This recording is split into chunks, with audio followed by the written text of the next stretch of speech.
penjara Kajang ni menempatkan bandar-bandar yang hardcore tau. Hukuman mati banyak yang 302. Kalau bandar akhir ni sebenarnya dia orang boleh request MP4 nak makan apa saja. Dia minta secret recipe KFC tak boleh lah. Lauk dia tu pun ayam tulang mesti kena buang dulu. Hari-hari terakhir ni bersama keluarga. Lagi buka lagi lagi kuat lah. Tak hubungan seksual lah. Maksudnya mereka ni tetap akan kenakan hukuman sebat.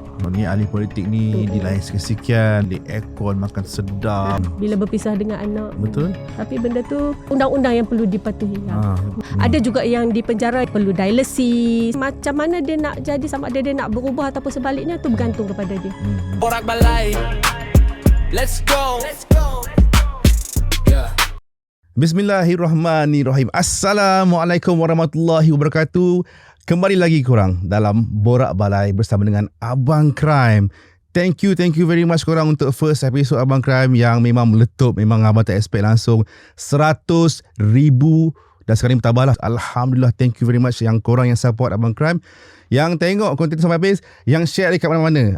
Yang second episode pun Alhamdulillah dapat sambutan yang sangat-sangat menggalakkan. Semua ni tak akan berlaku tanpa korang guys, orang yang menonton podcast Borak Balai bersama Abang Crime. Okay, so macam yang abang janjikan, okay, untuk yang third episode ni sebenarnya abang nak sesuatu yang sensasi juga, sesuatu yang macam korang nak tahu ilmu-ilmu baru, mungkin cerita-cerita yang korang macam tak pernah terfikir yang melibatkan orang-orang yang bekerja di lapangan. So hari ni bersama-sama dengan orang di sebelah Abang Crime hari ni ialah individu yang abang rasa macam dah lama abang nak interview orang ni, individu ni. Sebab dulu masa abang bekerja sebagai wartawan dulu, abang pernah masuk je penjara Kajang dulu untuk buat liputan. Tapi tak berkesempatan nak interview pegawai yang berada dalam penjara sebab abang sebenarnya yakin sebenarnya ada 1,001 cerita yang boleh kita dengar daripada dia orang. Sebab yalah, tempat pun penjara, tempat di mana berkumpulnya individu-individu yang didapati bersalah atas macam-macam kesalahan bunuh, dadah, merompak, apa lagi, macam-macam lah kan. So the right person yang ada pada hari ini bersama-sama di sebelah saya, iaitu Puan Khariah Azizan yang merupakan seorang penolong penguasa penjara. Betul, penjara Kajang. So Puan, apa khabar Puan? Alhamdulillah sihat. Thank you very much datang podcast Abang Crime. Terima kasih. Okay, so Puan dah berapa lama berkhidmat di Jabatan Penjara Puan? 21 tahun. Saya mula berkhidmat pada 1 Disember 2005 sebagai warden penjara. Dan sekarang timbalan penguasa penjara di penjara Kajang. 21 tahun. Lama tu guys. Rasanya banyak benda nak korek ni sebenarnya. 21 tu lama tu kan. So kalau let's say Puan bekerja selama 21 tahun dekat penjara Kajang tu, memang ada bertukar-tukar bahagian atau macam mana? Saya di penjara Kajang sebenarnya mula lapor diri pada 1 Januari 2026 lah. Ditukarkan sebab kenaikan pangkat, selepas dinaikkan pangkat kepada timbalan penguasa penjara. Sebelum ni di bahagian keselamatan dan ketenteraman bahagian keselamatan dan ketenteraman penjara ibu pejabat. 20 tahun. So sekarang ni adalah sebagai timbalan penguasa penjara di penjara Kajang. So tugas sekarang ni lebih kepada apa? Saya bertugas sebagai ketua pejabat pendaftar di penjara Kajang. Maksudnya mana-mana banduan yang telah disabitkan kesalahan di mahkamah akan dihantar ke penjara Kajang lah. Maksudnya semua penjara Kajang menempatkan banduan-banduan yang telah jatuh hukum lah, telah disabitkan kesalahan di Selangor.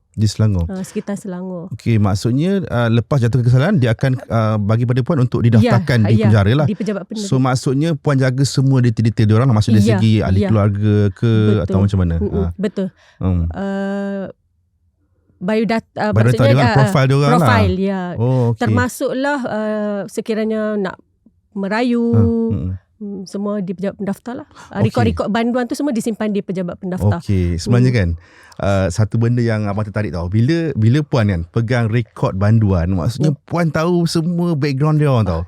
Itu satu kelebihan yang abang rasa mungkin she's the right person lah untuk orang kata kongsi sikit lah latar belakang banduan. So far kalau macam let's say lah banduan yang pernah Puan daftarkan masuk, bagi puan yang satu kesalahan yang puan rasa yang paling kejam ataupun paling teruk lah, the most paling teruk lah kira puan yang dalam rekod puan yang pernah puan handle sebelum ni. Biasanya kalau yang paling teruk tu yang disabitkan kesalahan 302 lah, kesalahan membunuh. Kesalahan membunuh. Ya. Kalau membunuh ni kesalahan yang selalunya melibatkan macam mungkin ada ramai orang ke, dia punya mangsa, pernah tak? Ada yang melibatkan lebih daripada satu orang. Kalau 302 dia kita tahu hukuman paling maksimum pun kan. Maksudnya memang itu yang paling akhir lah kayaknya. Kalau sebelum ni 302 adalah satu kesalahan yang mana sekiranya salah satu individu tu disabitkan kesalahan di bawah 302 membunuh ataupun lain-lain kesalahan yang boleh membawa kepada hukuman mati.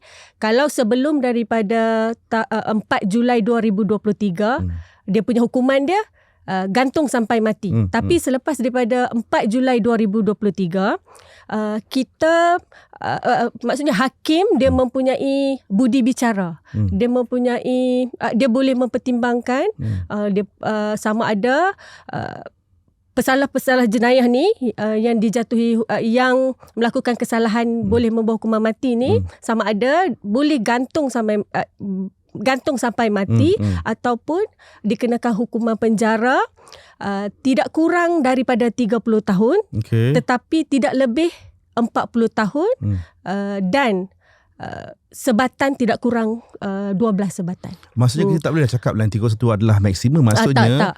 Ada lagi hukuman lain yang ikut pada budi bicara hakim lah. Kalau sekarang bermula daripada 4 Julai 2023 mana-mana kesalahan yang sebelum ni boleh membawa hukuman mati, hakim dia ada budi bicara. Dia boleh mempertimbangkan sama ada dia nak jatuhkan hukuman mati ataupun dia nak bagi hukuman pemenjaraan. Sebab apa? Sebab sebelum ni abang pernah buat live dekat TikTok, dekat IG semua kan. Ada komen-komen yang abang baca tu, orang kata, "Bang, tolonglah explain bang, betul ke hukuman mati dah dimasukkan?" Actually memasukkan hukuman mati mandatori. Yang mandatori tu kita memasukkan. Mandatori tu dimasukkan.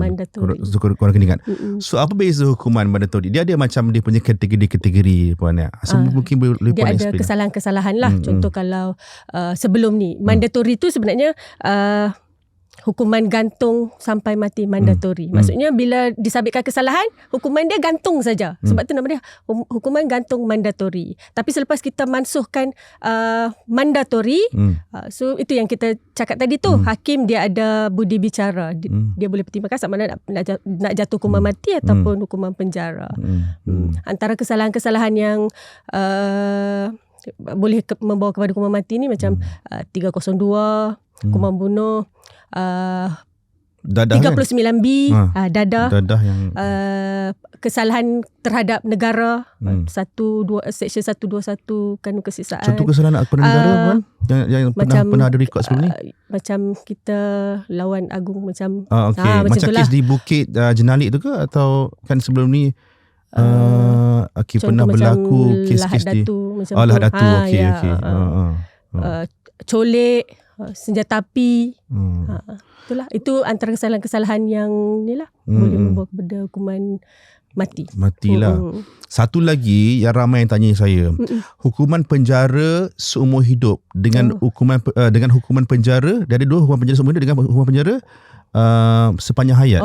Okay. So apa beza antara dua ni? Kalau dulu sebenarnya hukuman kita dah mansuhkan juga hukuman sepanjang hayat tu. Maksudnya dia ditahan sehingga sampai bila-bila lah. Sampai bila-bila. Sampai sampai meninggal. Hukuman seumur hidup 30 tahun. Sebelum tahun 2017 ada 20 tahun hukuman penjara selama 20 tahun. Selepas 2017 hukuman penjara selama 30 tahun. Tapi dalam kes-kes yang macam dekat penjara kan, kita tahu penjara kerajaan ni menempatkan bandar-bandar yang hardcore tau. Dan kita ada beberapa nama pesalah bandar yang memang orang kata high profile lah. Ada tak macam kes-kes yang macam banduan tu meninggal dalam penjara sebelum sempat hukuman dijalankan? Mungkin disebabkan oleh faktor kesihatan, kanser ke. Saya nak tahu cerita-cerita macam ni. Ada ke macam banduan yang ditempatkan dalam penjara yang meninggal disebabkan sakit? Biasanya yalah kita sakit kan. Biasanya itulah atas faktor kesihatan lah. Kadang-kadang sebab tempoh pemenjaraan terlalu panjang kan. Adalah kes-kes yang macam berlaku macam serangan jantung ke. Dekat dalam sebab tu pentingnya tuan, bila kita terima masuk mana-mana banduan, kita buat temuduga. Maksudnya temuduga awalan dan besok sehari selepas tu kita buat temuduga bersama-sama. Kita ada lembaga penerimaan yang mana masa penerimaan awal tu kita akan tanya kalau dia ada sakit-sakit yang kronik, sakit kronik, maksudnya nanti kita akan terus refer kepada pegawai di penjara. Kita ada pegawai perubatan dan juga ada klinik penjara. Maksudnya sekiranya perlu dirujuk, so kita akan dapat dia punya rawatan. Kalau perlu dirawat daripada luar. Ada juga yang di penjara yang ada perlu dialisis. Jadi itu penting semasa kita terima, kita buat temuduga awal. Tak tahu dia sakit apa lah. So kalau macam kena let's say lah kena ada kanser, so dia kena buat kemo. So kemo tu buat kat luar, bukan dalam penjara kita akan bawa ikut tarikh temu janji tu lah. Di hospital luar lah. Di hospital kerajaan di luar lah. Terdekat di hospital di penjara Kajang dekat hospital. Kalau di kanser negara tu kita pergi institut kanser negara lah, kita bawa je. Ke IKN. Ke situ lah. Kalau jantung di Serdang, memang kita akan bawa. So kalau proses-proses dia ke hospital tu macam mana? Memang bergari ke atau macam mana? Bergari lah. Kalau dalam ward waktu diterima rawatan pun ditempatkan bilik khas yang mengasingkan dia dengan pesakit lain. Contoh kalau sakit, contoh kalau dialisis, inilah dekat tempat dialisis sendirilah. Tapi ada pegawai penjara yang memantau lah. Tapi kalau ditahan ward biasa, dekat dalam ward biasa bersama-sama yang lain lah. Dipantau oleh pegawai penjara juga. Okay. Satu benda yang tadi abang dah borak awal dengan Puan Hariah kita, tentang hubungan baik di antara pegawai penjara dengan banduan tu sendiri. Benda ni pun sebenarnya guys, abang macam nak congkil juga sebab orang kata banduan ni pun dia orang kat dalam penjara, dia orang tak ada orang lain selain daripada keluarga dekat luar kan. Kawan-kawan lah kan, mungkin kawan-kawan yalah, kawan-kawan tu memang dia orang selalu tengok hari dan dia orang sama-sama. Tapi dari segi hubungan yang baik di antara banduan dan juga pegawai penjara tu, adakah benda tu berlaku dalam penjara pun? Saya yakin. Saya sendiri bercakap. Kita di dalam penjara, macam yang Tuan cakap tadi, diorang tak ada siapa-siapa, family dekat luar. Jadi contoh kalau apa-apa keperluan, memang dia, maksudnya kadang-kadang kalau macam dia nak request nak jumpa keluarga ke apa, dia memang akan datang dekat kita. Dan saya percaya dengan pegawai penjara yang lain pun semasa rondoan tu ada je yang bercerita. Dia kiranya macam pegawai penjara jadi tempat untuk dia berkongsi perasaan dia, berkongsi rasa dia. Maksudnya kira macam pegawai penjara ni berat juga tugasnya. Selain daripada pantau lagi, nak handle emosi, dia orang punya emosi tu lah benda yang paling mencabar tau bagi abang lah. Dia sebab sebenarnya banduan akhir ni kalau di penjara kita kategorikan sebagai banduan perhatian khas. Maksudnya pegawai penjara yang ditempatkan di blok banduan akhir ni, dia mesti buat rondaan 10 minit sekali. Semasa rondaan tu dia bukan hanya ronda kulu kile. Maksudnya ronda yang berkualiti. Maksudnya pergi tanya okey tak okey, tengah buat apa, macam tu. So kadang-kadang kesempatan tu kadang dia orang borak lah kan. Tapi ada tak macam Puan personally dapat? Kalau sekiranya lah berlaku, sebab kita di penjara selain daripada kita ada doktor, kita juga ada pegawai psikologi, pegawai kebajikan.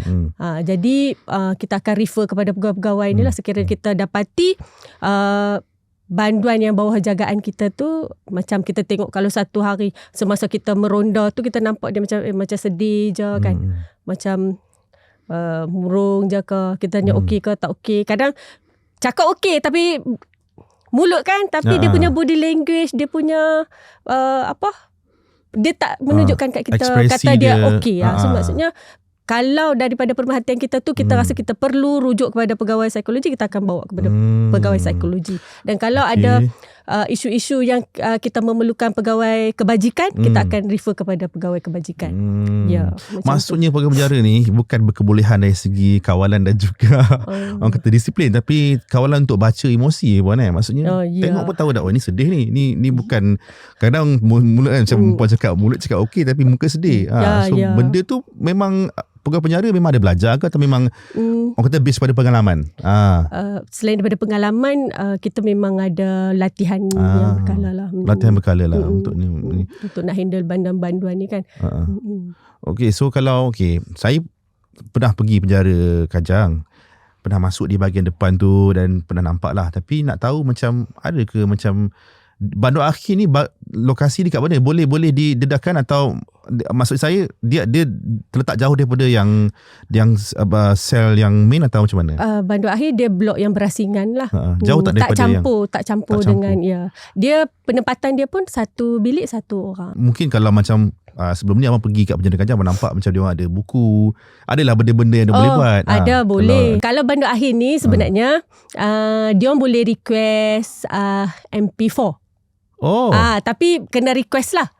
So kalau MP4 tu dia nak isi game ke, tapi dia boleh request dan akan melalui tapisan keselamatan, dan jika diluluskan dia boleh pakai lah. Dengan ada syarat-syarat tertentu lah. Antara syarat dia sendiri kena guna, tak boleh share dengan orang lain. Tapi kalau dia seorang dalam bilik tu, memang dia seorang boleh guna kan? tak boleh share kan? Tapi ada time-time dia orang boleh keluar macam mana? Dia boleh je berkawan semua kan? Bersosial semua. Ada masa satu hari 45 minit. Okey puan, puan jaga di penjara Kajang, nak tahu kan, mungkin sebelum ni pernah dibagi keselamatan dan sebagainya kan. Puan jaga di banduan perempuan dan juga lelaki, ataupun lebih kepada mana? Saya di penjara Kajang, saya di unit pejabat pendaftar. Yang saya cakap tadi itulah. Yang sebelum tu memang sebelum pendaftar? Sebelum ni saya di bahagian keselamatan. Keselamatan tu memang tak ada jaga ni. Di ibu pejabat lah. Di pejabat lah. Okey, so kalau macam daripada, sebab kita nak tahu keadaan dalam tu macam mana kan, mungkin puan boleh share dari segi kawalan tu macam mana? Banduan wanita dan banduan lelaki sama je kita treat, kecuali keperluan yang special wanita lah. Cuma banduan akhir ni, yang bezanya banduan akhir dengan banduan yang lain ni, macam saya cakap tadi, dia banduan perhatian khas. Maksudnya dia punya catuan makan semua mesti diperiksa oleh pegawai dulu. Maksud setiap kali sarapan pagi, makan tengah hari, makan malam, kita pegawai kena rasa dulu. Dan dia punya lauk dia tu pun, kalau kata lauk ayam dan ikan, ayam tulang mesti kena buang dulu. Ikan pun sama.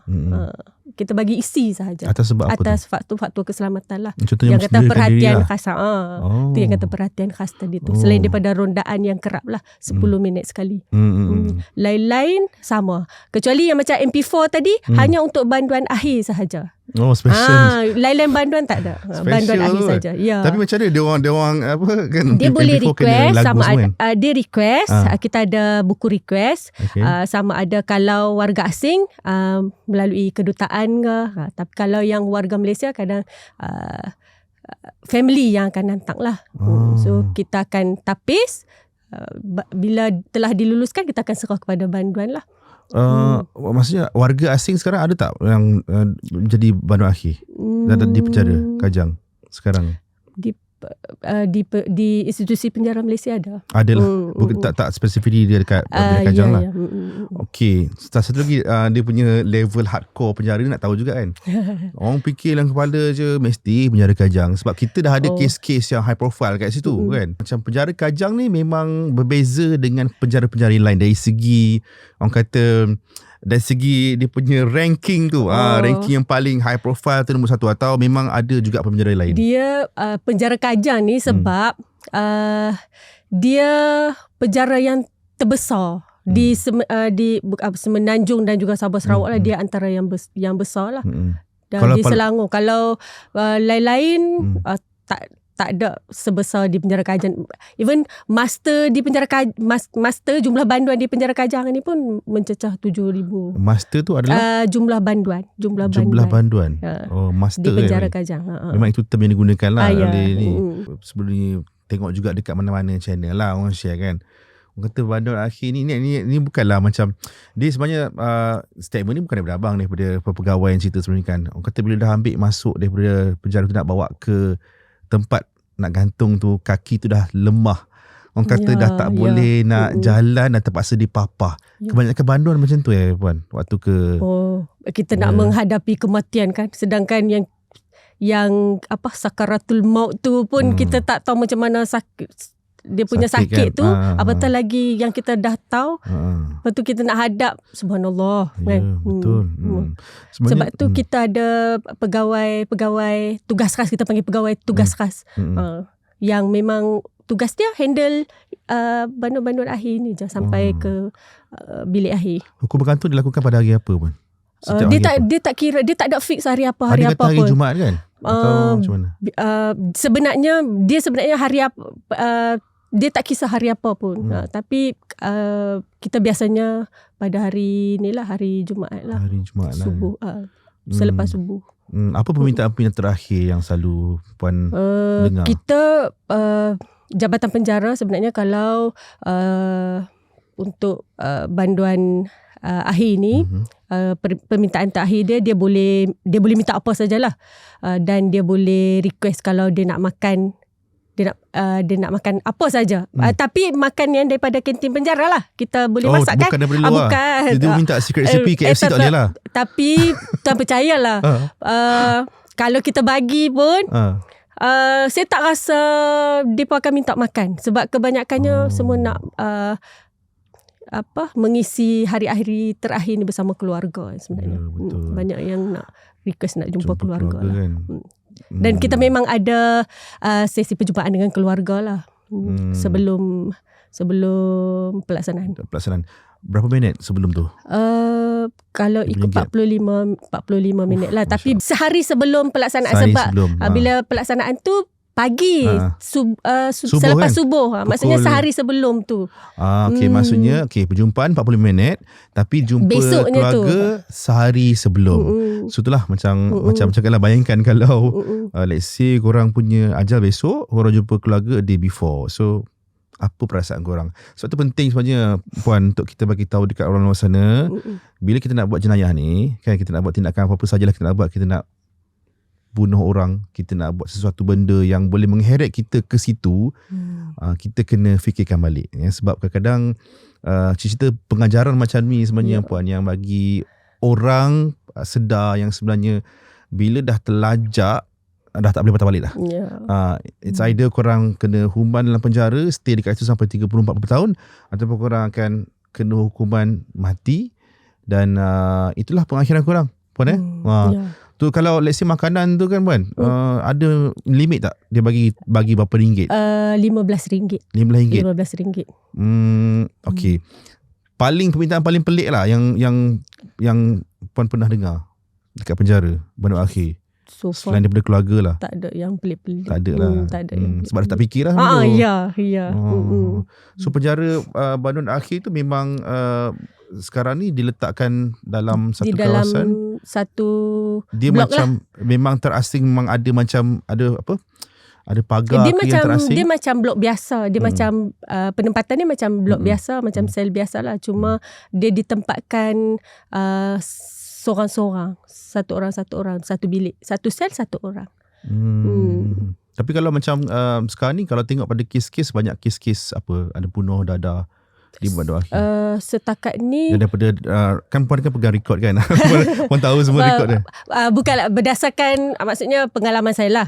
Pengalaman dan pemerhatian saya lah. Kalau sekarang ni hukuman mati banyak yang 302. 302 banyaklah. Yang Membunuh? kes-kes yang kes-kes membunuh yang maksudnya yang kejam, yang rare-rare tu. Banyak kan sekarang kes-kes bunuh melibatkan teman wanita. Tak sebenarnya kan awak perasan juga lately ni kita selalu baca-baca berita kes-kes bunuh melibatkan pasangan. Selalunya lelaki yang bunuh perempuan. Tak kira lah dia tu adalah pasangan ke isteri ke orang kata orang perempuan yang berada dengan dia lah. So benda betul macam kerap jadi sekarang ni kan puan. So sebenarnya apa agaknya pesanan puan lah pada orang-orang yang kat luar sana macam cakap untuk kita bagi tahulah. Saya sebenarnya kan kita hidup ni selalu ada pilihan. Kadang-kadang tidak memilih tu sebenarnya pun satu pilihan. Betul. Cuma mereka-mereka ni maksudnya pesalah-pesalah yang berada di penjara ni secara peribadinya saya rasa pilihan yang dia perbuat tu mungkin semasa itu ada situasi yang memaksa Dia buat macam dia memilih, tersalah pilih. Itulah tu. Jadi yalah ujian kan. Cuma ujian masing-masing betul. Kadang-kadang itulah kita minta semoga kita dijauhkanlah daripada buat benda-benda yang boleh memudaratkan kita yang sebenarnya. Masuk penjara. Memang banyak kali fikirlah sebelum buat apa-apa. Okay. Alright. Kita nak berhenti rehat sekejap guys. So jangan pergi mana. Kita sambung lepas ni. Okay. Right. Break sekejap. Borak Balai. Let's go. Welcome back guys. Okay, so kita nak tanya sikit lagi lah pasal bandul akhir. Abang tak puas hati lagi nak korek lagi pasal kan lepas pelaksanaan daripada hukuman gantung kan. Proses-proses berikutnya macam mana pun yang puan boleh dedahkan orang kata paling maksimum lah tahu dia punya SOP dia dan sebagainya. Kita tak boleh nak reveal kat sini kan, faham kan, tapi puan boleh share sikit nak bagi gambaran lah lepas hukuman gantung dijalankan mana pergi, macam mana dibawa jenazah tu sampai ke tempat persemadiannya. Sehari sebelum pelaksanaan kita ada maklum, kita mesti maklum lah sebenarnya. Kita ada maklum kepada pegawai perubatan, magistrate, keluarga lah, sudah tentu keluarga, yang pegawai perubatan, magistrate perlu hadir semasa pelaksanaan tu kan, dan polis. Selepas selesai pelaksanaan, banduan yang dah dijatuhi hukuman ni, kalau ada waris yang nak tuntut, kita serah kepada waris. Kalau tak, kita pihak jabatan penjara akan urus ikut agama banduan yang berkenaan lah. Kalau Islam, kita dengan masjid. Kalau lain-lain agama, dengan agama-agama yang sepatutnya lah, kita akan uruskan. Selepas tu puan banyak macam dengan keluarga semua kan. Ada tak keluarga datang dekat puan yang bagi tahu cerita pasal banduan seseorang tu? Maksudnya macam mungkin dia cerita okay, dia orang ni macam ni dulu masa sebelum ni. Pernah tak? Kalau peribadi banduan tu tak ada lah. Biasanya pasal hukuman dan kesalahan tu je lah. Maksudnya kalau macam ni kan puan cakap hubungan puan dengan keluarga baik kan, macam nak tahu sejauh mana hubungan yang baik puan dengan keluarga tu. Kita sebenarnya kita jabatan penjara, selain daripada banduan, keluarga, lawyer, kedutaan, itu antara kita punya kita sebut pelanggan jugalah. Maksudnya kita hubungan baik tu maksudnya dari segi dari segi pengurusan kes banduan yang berkenaan. Maksudnya contoh kalau banduan akhir ni, apabila satu banduan ni dijatuhi hukuman gantung sampai mati, dia ada proses-proses rayuan yang dia boleh pergi. Contohnya daripada mahkamah tinggi, dia nak ke mahkamah rayuan. So daripada mahkamah rayuan, dia akan ke mahkamah persekutuan, dan last kali dengan lembaga pengampunan negeri. Maksudnya dari segi hubungan tu macam mana dia nak buat petition. Pasal documentation. Dokumentasi macam tu. Faham. Ya. Orang kata flow tu. Puan yang akan bertanggungjawab untuk ni. Kita di pegawai penjara ni memudahkan apa-apa urusan yang antara yang tertunggak di antara keluarga dan juga banduan. Contoh kadang-kadang bila dia di dalam, macam kita ada anak nak daftar sekolah.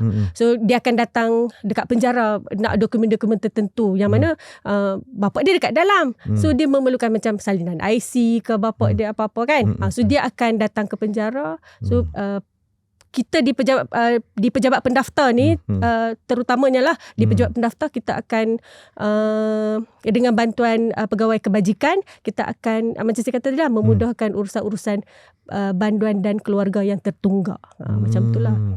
Kalau yang kata hubungan tu. Hubungan tu lah. Kalau let's say banduan tu nak jumpa keluarga dia.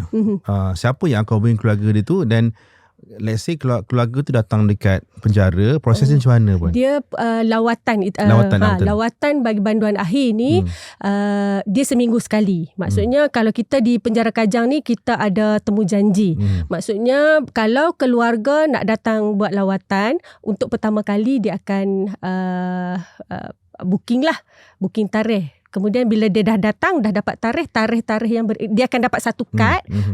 Untuk yang pertama kali dia booking, dia dapat satu kad. Untuk yang kedua, ketiga kita dah tulis dah dekat kad tu tarikh untuk yang kedua. Tarikh sekian-sekian. So dia hanya perlu hadir pada tarikh yang kita dah book tu, dah booking untuk fix lah tarikh tu, fix lah. Memang penjara tetapkan. Biasanya mengikut kekosongan lah. Berapa lama tempoh duration tu macam banduan tu dengan keluarga dia kat situ? Untuk banduan akhir, beza ke dengan banduan biasa? Tak beza. Sama sahaja. Berapa lama? Berapa minit? 45 minit. 45 minit.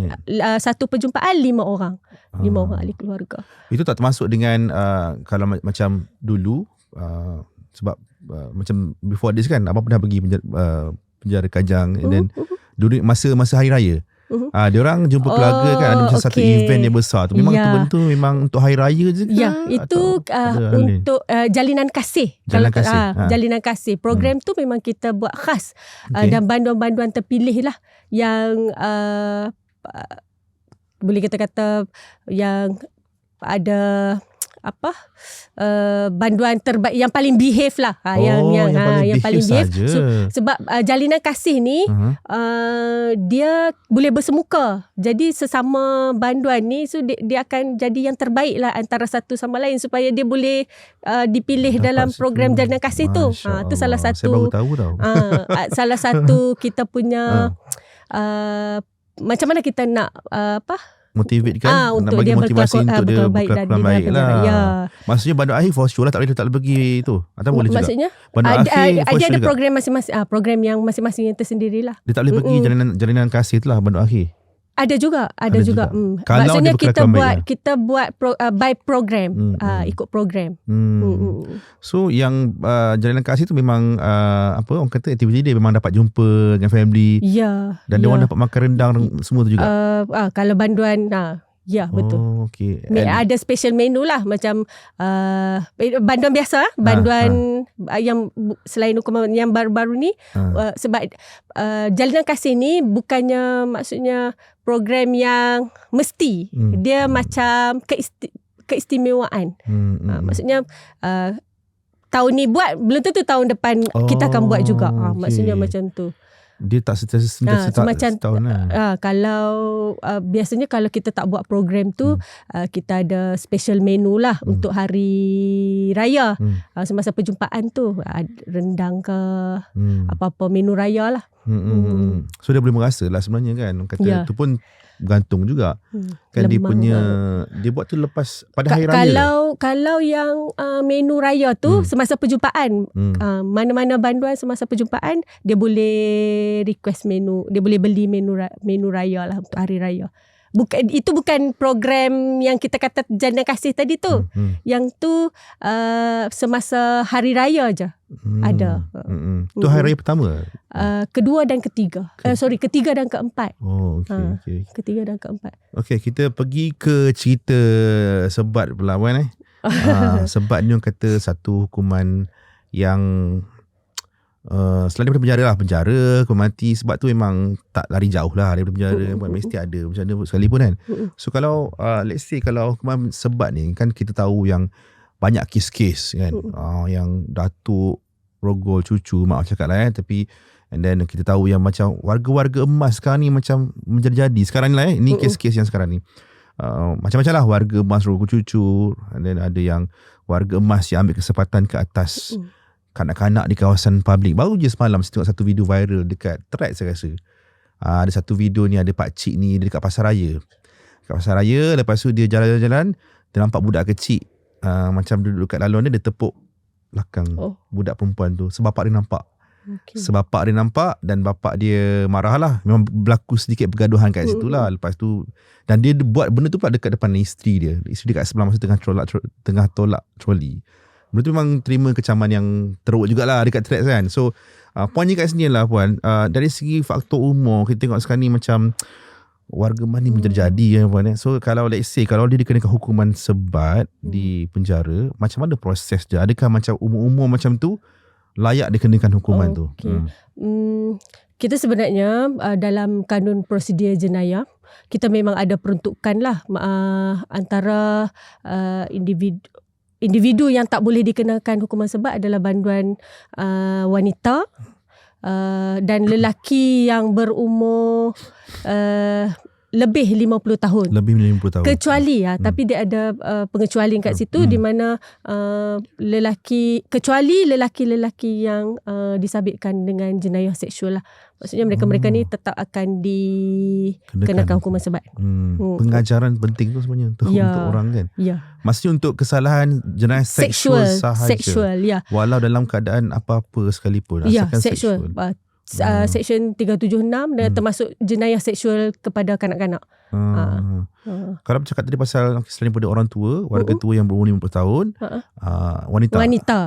Wanita kecuali yang disabitkan kesalahan syariah.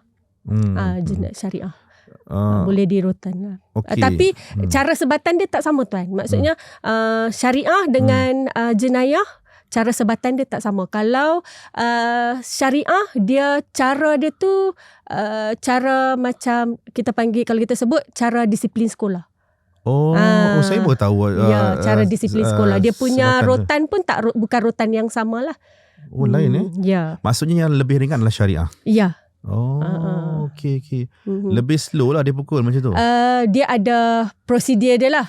Maksudnya kita tak boleh angkat tinggi. Kita panggil apa? Tak boleh angkat tinggi. Tak boleh buka. Kita punya ketiak ni tak boleh buka. Ada syarat dia lah. Lagi buka lagi lagi kuat lah. Tak boleh. Sebenarnya kita ada pegawai-pegawai sebat yang terlatih lah. Memang ada. Dia panggil dilantik. apa dia punya term dia? Ada tak macam pegawai? Pegawai sebat lah kita panggil. Pegawai sebat lah. Dia memang menjalani latihan yang berkala lah. Sama ada lelaki dan wanita. Wanita disebat oleh pegawai wanita. Wanita sahaja. Kan? Kalau lelaki macam mana pula kan? Jadi, tenaga lelaki kan? Pegawai wanita dia buat latihan untuk sebat syariah tu je lah. Material dia apa? Rotan. Rotan. Cuma tak samalah yang jenayah dan syariah tadi tu. Cara-cara pelaksanaan dia. Kalau bandan wanita jenis yang rotan pun tak sama tuan. Jenis rotan pun tak rotan sama. Dia punya garis pusat ketebalan dia tu pun tak sama. Syariah dengan yang Okay. Kalau bandan wanita yang mengandung kan, dia jatuhi hukuman sebat contohnya. Macam mana proses tu? Dia akan tunggu lepas bersalin macam mana? Kalau wanita yang dijatuhi hukuman sebat syariah lah, sebab syariah yang sebab kita akan buat pemeriksaan, ambil urine test. Kalau dia mengandung, kita akan tangguhlah, kita buat surat kepada mahkamah, surat pemakluman bahawa sekian-sekian ini mengandung. Maksudnya kita akan hold dulu sehingga dia melahirkan. Dan lepas melahirkan, selepas 3 bulan macam tu, baru kita rotan lah. So selepas melahirkan, kalau tiba-tiba dia pregnant sekali lagi macam mana? Tunggu lagi sampai dia tunggu lagi sampai tak mengandung lah kan. Tunggu sampai tak mengandung so maksudnya dia orang kata hukuman yang tertangguh lah sebenarnya kan. Ditangguhkan atas sebab-sebab tertentu. Kalau cakap pasal perempuan bandar wanita ni, sebenarnya memang ada je kan wanita-wanita yang orang kata mengandung dekat dalam penjara dan kemudian bersalin. Lepas tu anak tu macam mana Puan? Boleh cerita sikit detail. Kita di penjara, baby boleh tinggal bersama ibu sehingga umur 3 tahun.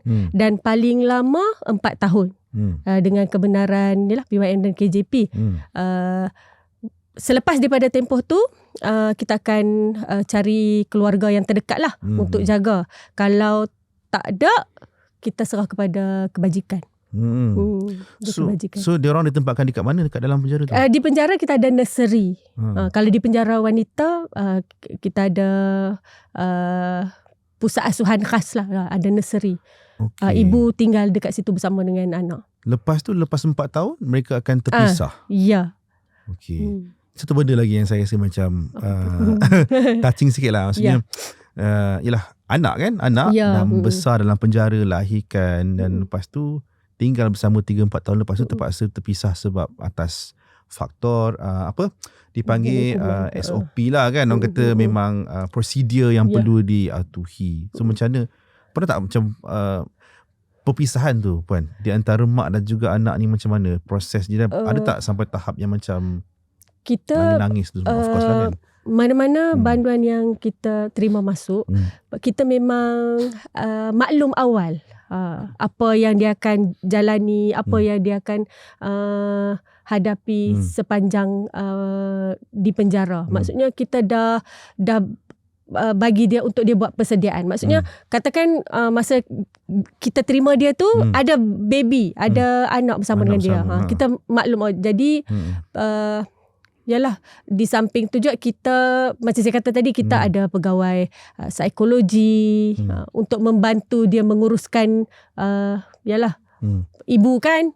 Yalah, betul lah. Tapi bila berpisah dengan anak, betul. tapi benda tu peraturan yang undang-undang yang perlu dipatuhi. Betul, sebab saya ada tengok juga dalam saya ingat saya Wanita Hari Ini tahu macam mana program dekat TV kan. Dia jemput seorang ibu ni yang memang duduk dalam penjara kan. Lepas tu dia ada baby, dia dukung. Memang sedih kan. Cara dia cerita tu dengan anak dia sedang terpaksa dipisahkan dan sebagainya kan. Satu orang kata satu keinsafan jugalah sebenarnya kan untuk orang kata pesalah-pesalah wanita yang melakukan jenayah. Macam tu lah. But then again kan, kita macam bercakap, kita ada hidup dan ada pilihan. Tapi kadang pilihan yang kita pilih tu adalah pilihan yang kata salah. Dan kadang-kadang pilihan kita buat tu bukanlah pilihan yang kita nak pun, tapi ada santai keadaan yang memaksa. Tapi betul. When it comes to, bagi saya lah kan, kalau let's say bila bercakap pasal bandar wanita ni, dia lebih kepada emosi sikit Puan. Yang wanita yang di penjara ni, kes-kes macam kes CBT, macam rasuah, ataupun kalau kes dadah tu pun sebab dia ikut suami dia, macam tu. Betul. Kesalahan dia tu itulah macam saya macam saya cakap tadi lah, bukan kesalahan yang macam lelaki, macam orang lelaki. Kebanyakan macam tu ada yang kes bunuh, tapi majoritinya semua kes dada, kes tipu, penipuan, rasuah. Ya, kes-kes yang macam tu. So memang dia orang acting lagi baik lah daripada lelaki. Sebab biasanya kalau contohlah, kalau yang CBT ni, yang kes biasanya semua yang berpendidikan tinggi kan, yang tersalah pilih jalan. Ya. Ada, tapi tak macam tuan tadi, tak seganas orang lelaki lah. Kita sedangkan adik-beradik duduk satu rumah pun ada gaduh, salah faham sikit kan. Tapi bukannya tak ganas lah. Maksudnya bukan yang setakat mungkin terambil barang aku ke, macam tu lah mungkin. Macam tu. Diorang kat dalam tu boleh minta special request kalau untuk banduan-banduan wanita. Contoh macam dia nak benda-benda yang diorang nak lah. Diorang boleh request tapi belum tentu diluluskan lah. Dia boleh je request. Kita ada buku request tapi tengoklah jenis-jenis request tu apa yang diorang nak. Apa yang paling pelik sekali? Kalau wanita biasanya nak tuala wanita je.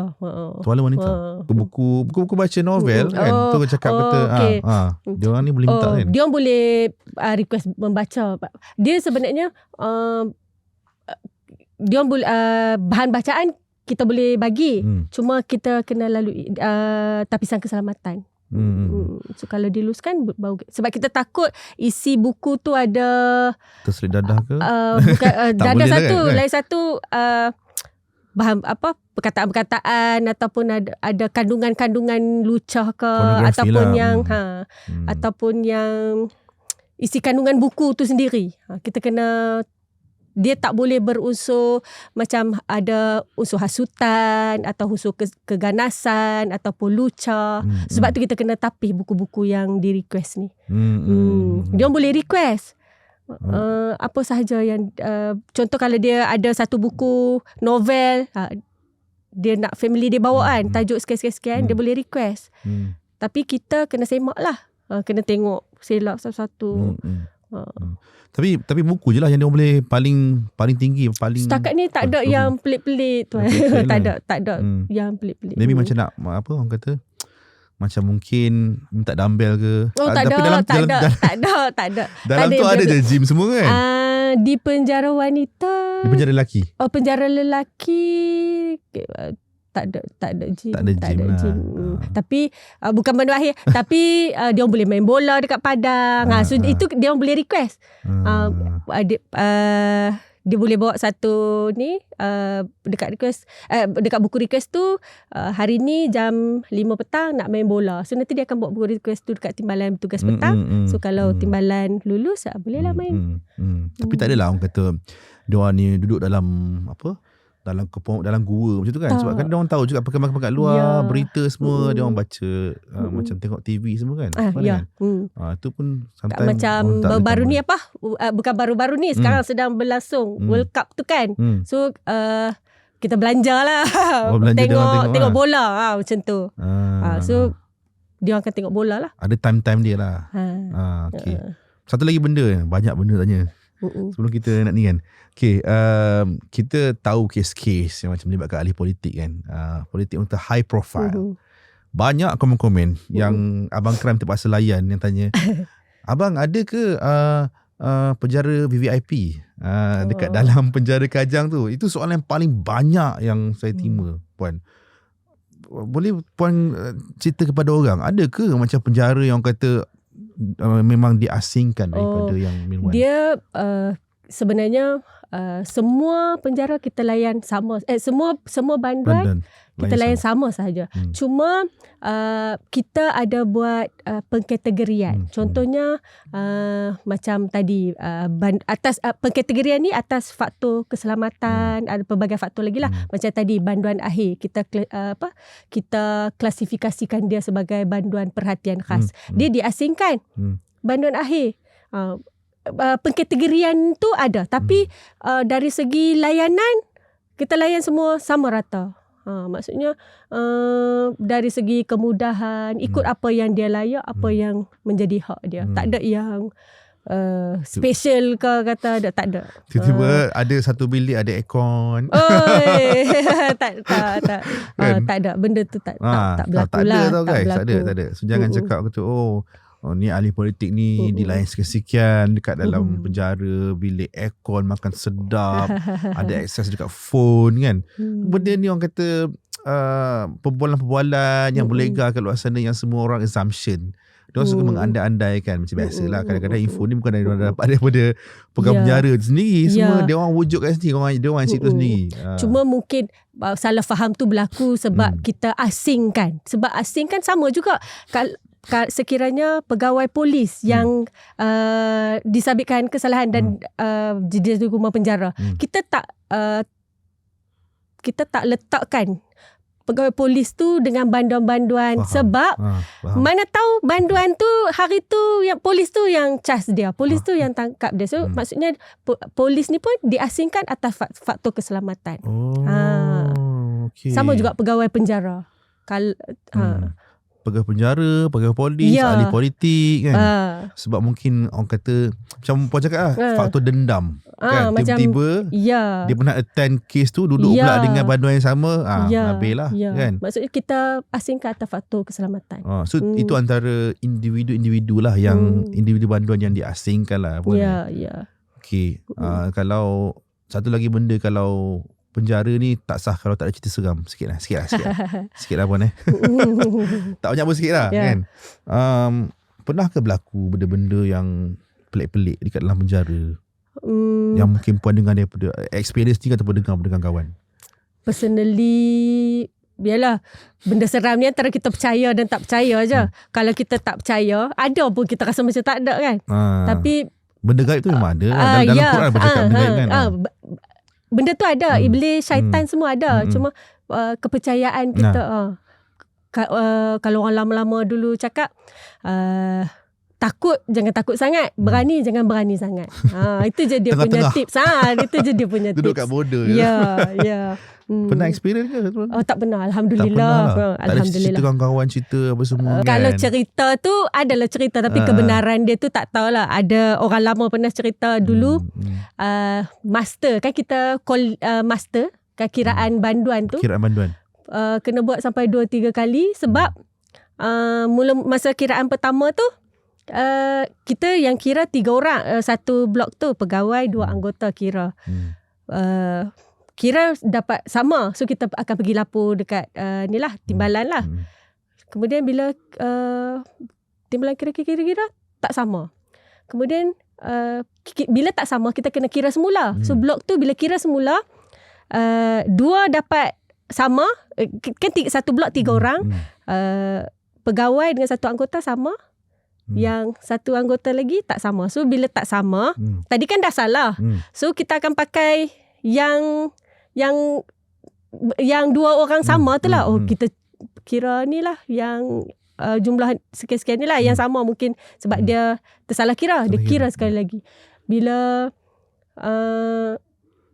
buat kiraan balik semula, rupanya terlebih. Terlebih tu itulah katanya. Katanya dia benda-benda macam tu lah. Sebab kalau master tu kira ramai kan. Ya. Maksudnya kita falling dekat depan sel bilik masing-masing, depan sel masing-masing tu. So kira-kira kat situ. Maksudnya ada lebih dekat situ. So kita terkira dia sekali ya. So dia, macam tu lah. Faham. Dia sebenarnya ni, kalau dah kira sekali, kalau salah tak apa lagi, kita faham. Okay, maybe sebab kesalahan kita. Kira kedua, salah lagi lah. Kita dah try, orang kata husnuzon. Ya. Kita dah start fikir macam salah kira kot, ataupun nampak macam dua kepala tapi seorang kot. Tapi kalau dah kali ketiga tu memang something wrong lah. Kan? Takkanlah 3 kali salah kan. Kalau macam master tu berapa kali dia buat master tu lah? 6 kali. 1 hari? 6 kali 1 hari. Dia panggil dekat depan tu, lepas tu apa dia buat? Dia beratur. So kita akan kira lah satu blok ada berapa. So setiap blok akan lapor dekat timbalan yang bertugas. Maksud master di dalam blok ni mesti sama dengan master yang dekat pintu tadi tu. Kan pintu dia akan ambil berapa orang keluar, berapa orang masuk. So mesti sama. Kalau tak sama tu mesti kena kira sampai sama. So kalau nak pertukaran tugas pun, katakan selagi tak sama, selagi tu kan tak boleh balik. Kena make sure sama ni lah benda dalam penjara tiba hilang seorang kan, macam mana nak jawab kan. Even kawalan ketat pun, tapi still itu orang kata tu SOP yang perlu dipatuhi lah puan. Okay, puan, puan bergaul bersama-sama dengan pegawai, bersama-sama dengan banduan. Maybe sebelum kita habis lah, kita nak habis lah kita punya podcast hari ni. So maybe pengajaran yang puan rasa, yang macam puan rasa macam puan dah nampak ni macam-macam orang ni. Yang ni bunuh orang, yang ni ambil dadah, yang ni rasuah apa semua. Apa yang puan boleh simpulkan daripada semua kes ni, yang puan rasa macam benda tu beri kesan pada diri puan, dan puan nak share pada orang kat luar sana?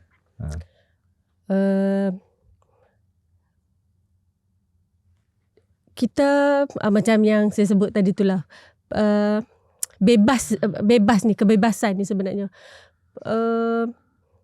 Tadi kita sebut pasal pilihan kita yang salah tu. Satu lagi, bebas ni sebenarnya dia bukan sahaja bebas dari segi pergerakan. Maksudnya macam banduan-banduan kita tadi tu kan, dia tak boleh keluar. Tapi sebenarnya saya sebagai seorang pegawai penjara, saya perlu bebas dari segi maksudnya fikiran saya tu.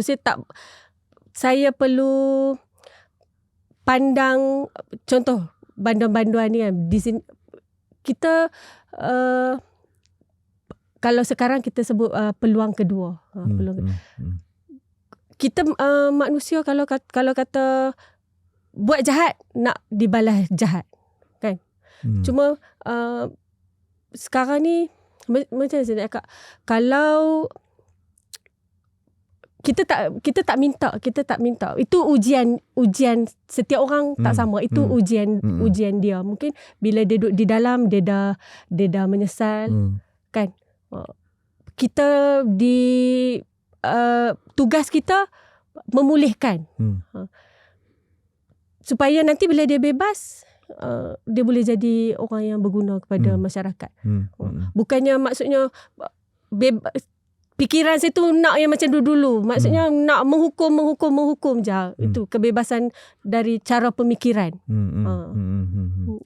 Maksudnya lebih terbuka, lebih menerima semua orang. Kita tak tahu ini hari dia, sebab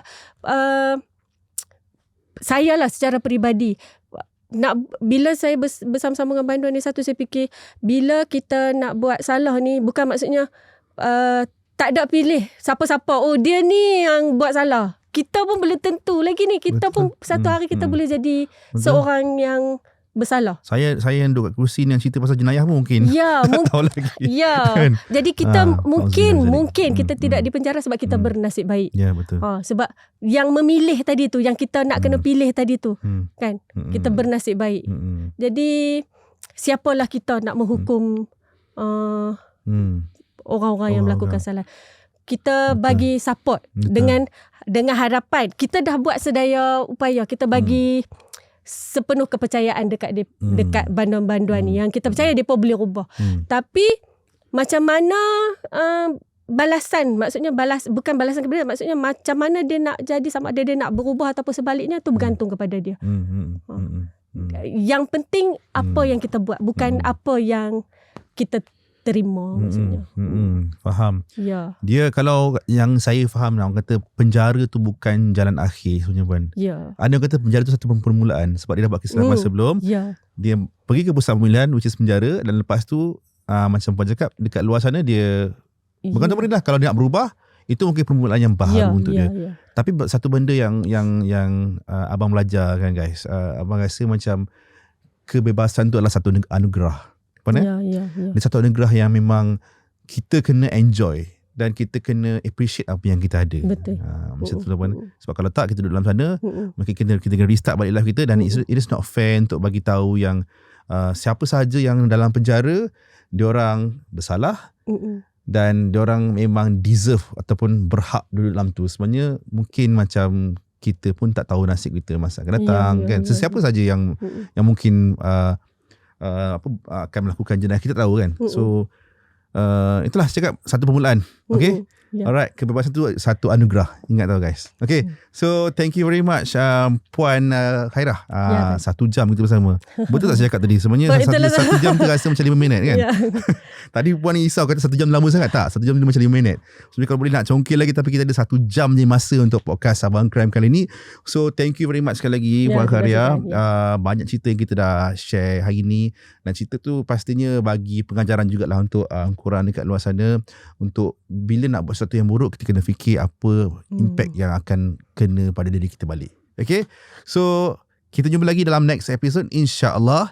Jangan lupa korang subscribe Borak Balai, korang komen, korang like dan korang share lah kat mana platform yang korang nak kan, naikkan engagement podcast Borak Balai. So kita jumpa lagi next episode Borak Balai, podcast jenayah nombor 1 dekat Malaysia. Bye. Assalamualaikum.